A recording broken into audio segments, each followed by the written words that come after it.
Haryana at 9 PM news channel में आपका स्वागत है। आइए आपको कराते हैं खबरों से अपडेट।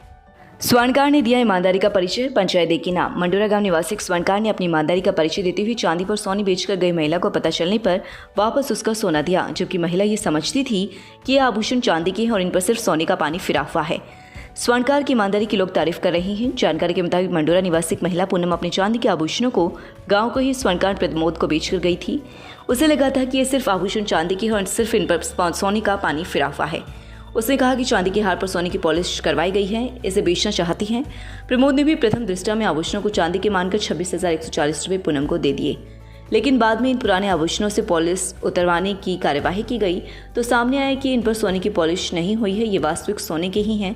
स्वर्णकार ने बार बार इसे जांचा परखने के बाद जब पता चला कि तो खरा सोना है, उसके साथ जो कानों के बाले हैं वह भी सोने के ही हैं। उसने देर नहीं की, तुरंत गांव के सरपंच मंजीत व महिला के पति महिपाल से संपर्क किया और यह पूरी बात बताई।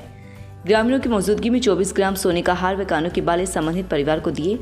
सरपंच मंजीत का कहना है कि ईमानदार स्वर्णकार को अपनी गाँव पंचायत की तरफ से भी सम्मानित किया जाएगा। लेकिन स्वर्णकार के पास पहुंचा और उसकी ईमानदारी को सभी ने सराहाया, जिसके बाद प्रमोद ने पूनम के पति महिपाल को उसका सोना का हार व बाले वापस लौटाए। इस दौरान सरपंच मंजीत, रामकृष्ण, खजान सिंह, रोहित, राहुल, हरबीर, मनोज, लोकेंद्र, सतीश व शक्ति आदि मौजूद रहे। कृषि विभाग की तरफ से क्षेत्र के गांवों में जाकर जगह जगह शिविर लगाना, किसानों की धान की फसल में कीटनाशकों के अनावश्यक छिड़काव को रोकने के साथ ही गलत कीटनाशकों का छिड़काव नहीं करने की सलाह दी जा रही है। उपनिदेशक डॉक्टर अनिल शहरावत व कृषि उपमंडल अधिकारी डॉक्टर संदीप वर्मा के निर्देश पर लाए गए इन सभी शिविरों में किसानों को विशेष रूप से धान पर किए जाने वाले सही कीटनाशकों का चुनाव करने की सलाह दी जा रही है। खंड कृषि अधिकारी डॉक्टर रविंदर दहिया ने शिविर के माध्यम से किसानों को जागरूक करते हुए कहा कि धान या अन्य किसी भी फसल में ट्राइसाइक्लोजल व ब्यूप्रोफिजिन नामक कीटनाशकों का प्रयोग न करें। आंगनबाड़ी केंद्रों को इन दिनों प्ले स्कूल में तब्दील कर 20 दिन का परीक्षण किया जा रहा है, जिसके तहत बच्चों का खेल खेल में पढ़ने का सिलसिला जारी है। इससे पहले आंगनबाड़ी वर्करों को 4-5 दिनों की ट्रेनिंग दी जा चुकी है ताकि वे प्ले स्कूल में आने वाले सभी बच्चों को पढ़ा सकें। सुपरवाइजर शालिनी ने बताया कि इसके साथ ही प्ले स्कूल में इन दिनों केंद्र सरकार की योजना अनुसार कुपोषण को दूर करने के लिए चलाए जा रहे अभियान के तहत सितंबर माह को पिछले 4 साल से पोषण माह के रूप में भी मनाया जा रहा है। ऐसे में वर्कर गर्भवती माताओं, दूध पिलाने वाली माताओं व 0 से 6 वर्ष तक के बच्चों को विभिन्न गतिविधियों के द्वारा पौष्टिक आहार लेने के लिए जागरूक किया जा रहा है। सुपरवाइजर का कहना है कि विभिन्न माध्यम जिसमें पोषण दिवस, प्रभात फेरी, स्वच्छता अभियान, साइकिल रैली व किचन गार्डनिंग के तहत लगातार जागरूक अभियान चलाया जा रहा है। वर्मा जी को दे दिया था। वर्मा जी ने देखा कि ये सोने का है, उन्होंने तुरंत इनको बताया कि भी आपका जो है ये सोने का और इसकी तकरीबन कीमत 1.25 लाख है आज के समय। अपनी ईमानदारी 1.25 लाख का फायदा तो यहाँ पे 1.25 लाख का फायदा हो चुका है, हम अपने सिर्फ भाई साहब की ईमानदारी के कारण। गाँव मंडोरा की तरफ से वर्मा जी को बहुत बहुत धन्यवाद करते हैं ईमानदारी से। रिढ़ाव गांव निवासी एक युवती ने अपनी भाभी व उसकी मां पर उसकी मां के साथ गाली गलौज करने व मारपीट करके घायल करने का आरोप लगाया है। फरमाना चौकी पुलिस को शिकायत दी गई है। शिकायत पर पुलिस ने विभिन्न धाराओं के तहत मामला दर्ज कर जांच शुरू कर दी है। सदीकन का कहना है कि वह अपनी मां के साथ अपने प्लाट में ज्वार काटने के लिए गई थी, जहां पर उसका भाई भी रहता है। उसके पहुंचते ही उसकी भाभी व उसकी भाभी की मां व उसे उसकी मां को गालियां देना शुरू कर दिया। वह कुछ समझ पाते इससे पहले ही दोनों ने मिलकर उन्हें पीटना भी शुरू कर दिया और इस दौरान नुकीली चीज से भी हमला कर घायल कर दिया। शहर के स्वर्गधाम शमशान घाट में रविवार को एक अभियान चलाकर सफाई की गई। स्वर्गधाम की देखरेख करने के लिए हाल ही में पार्षद आजाद भौरिया की अगुवाई में स्वर्गधाम सुधार समिति का गठन किया गया, जिसमें न केवल समिति सदस्यों द्वारा पैसे जुटाकर स्वर्गधाम में व्यवस्थाओं को सुचारू करना है, बल्कि स्वर्गधाम की देखरेख पर भी ध्यान देना है। रविवार को इसी क्रम में समिति सदस्यों ने एकत्रित होकर सफाई की। इस दौरान युवा शक्ति क्लब सदस्यों का भी सहयोग रहा। इस दौरान विशेष रूप से स्वर्गधाम में लगे पेड़ पौधों की निराई गुड़ाई करने के साथ ही उनकी छटाई भी की गई। इसके साथ समिति सदस्यों द्वारा नाले व गलियों की सफाई करते हुए यहाँ पर बनी बरामदों व कमरों की भी सफाई की गई।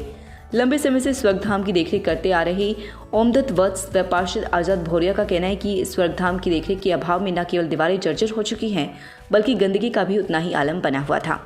इसके साथ ही बिजली पानी की सही व्यवस्था न होने से परेशानियों का सामना करना पड़ रहा था। ऐसे में एक समिति का गठन कर स्वर्गधाम की व्यवस्था में सुधार करने का निर्णय लिया गया है। इस दौरान समिति सदस्यों ने पहुंचकर श्रमदान किया। इस दौरान कौशल्या, नरेंद्र सैनी, विपुल दुआ, अमित मुटरेजा, सुरेंद्र कौशिक, राजू मोहल्ला, राजीव जुनेजा, नीरज गुप्ता, धर्मेंद्र हलवाई, सुनील कुमार, विंसी मिगलानी, पीयूष मिगलानी, प्रवीण खन्ना और आदि मौजूद रहे। सोनीपत ब्रेकिंग। दिल्ली पुलिस के जवान की सड़क हादसे में मौत। फिम्स अस्पताल के सामने तेज रफ्तार वाहन ने मारी टक्कर। पीछे से लगी टक्कर से सिर सड़क पर टकराने से प्रदीप कुमार की मौत। सोनीपत जिला की आहुलाना गांव का रहने वाला था प्रदीप कुमार। राहगीरों की मदद से उसको तत्काल अस्पताल ले जाया गया। चिकित्सकों ने उसको मृत घोषित कर दिया। पुलिस ने पोस्टमार्टम करवाकर शव उसके स्वजनों को सौंप दिया। पुलिस गाड़ी चालक की तलाश में जुटी। सोनीपत के कुंडली सिंघू बॉर्डर पर एक किसान की हुई मौत। मृतक किसान जय सिंह लुधियाना जिले के ढेंडसा गांव का रहने वाला था। पिछले 6 महीने से किसान आंदोलन में शामिल था। हार्ट अटैक आने से किसान की हुई मौत। पुलिस ने शव का सोनीपत सरकारी अस्पताल में पोस्टमार्टम करवाकर परिजनों को सौंपा। हरियाणा सरकार द्वारा पहली कक्षा से तीसरी कक्षा तक 20 सितंबर को स्कूल खोले जा रहे हैं। सभी बच्चों को सुबह 9 बजे से 12 बजे तक विद्यालय में पढ़ाया जाएगा। इस दौरान हरियाणा सरकार ने सभी विद्यालयों को यह भी निर्देश दिए कि कोविड-19 की रोकथाम के लिए नियमों की पालना करना होगा। विद्यार्थियों को स्कूल आने से पहले अपने माता पिता की अनुमति लेनी होगी। जो अभिभावक अपने बच्चों को अभी स्कूल नहीं भेजना चाहते, उन छात्रों के लिए ऑनलाइन कक्षाएं जारी रहेंगी। 17 से 30 सितंबर तक चलेगा फ्री महिला चिकित्सक कैंप। सोनीपत के टुलिप मल्टी स्पेशलिटी अस्पताल में मुफ्त महिला चिकित्सा कैंप 17 सितंबर से 30 सितंबर तक लगाया जाएगा। इस कैंप में महिलाओं से जुड़ी सभी बीमारियों के बारे में महिलाओं का चेकअप किया जाएगा और जांच करके बीमारियों को दूर किया जाएगा। स्पेशल महिलाओं के लिए यह कैंप लगाया गया है। टुलिप हॉस्पिटल की डायरेक्टर एवं एंडोस्कोपिक सर्जन व IVF स्पेशलिस्ट डॉक्टर अनुपमा सेठी अरोड़ा ने बताया कि किसी भी महिला को महिला रोग की थोड़ी सी भी दिक्कत है तो वह कैंप में आकर अपना इलाज करा सकती है। उन्होंने कहा कि कई महिलाओं की बीमारी बढ़ने के बाद उनका ऑपरेशन जरूरी हो जाता है, लेकिन ऑपरेशन का खर्चा महिलाएं कई बार नहीं वहन कर पाती थी। इसलिए अब अगर ऑपरेशन भी करना पड़ता है तो महिलाओं को 50% छूट दी जाती है, ताकि महिलाएं स्वास्थ्य के प्रति जागरूक रहें व स्वस्थ रहें।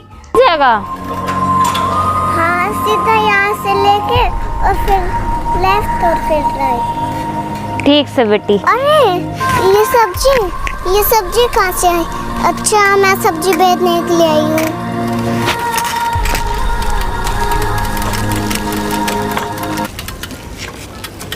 आलू ले लो, प्याज ले लो, हरी मिर्च ले लो, टमाटर ले लो,